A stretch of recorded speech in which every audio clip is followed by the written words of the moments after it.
ఇది విశేషంగా ఇక్కడ చెప్పాలంటే ఇక్కడ 2 గర్భగృహాలు ఉన్నాయి. చూశారు, మీరు చూసినట్టు స్తంభవద్ దృశ్యతే హరిని శాస్త్రం చెప్తుంది.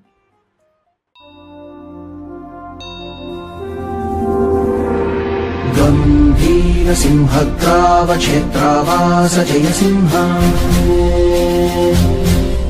దైత్యాంత విద్యుద్ఘాత వీక్షారోక్ష నరసింహ విస్ఫుట విస్ఫుట కర్కశ చాలిత దీర్ఘహస్తా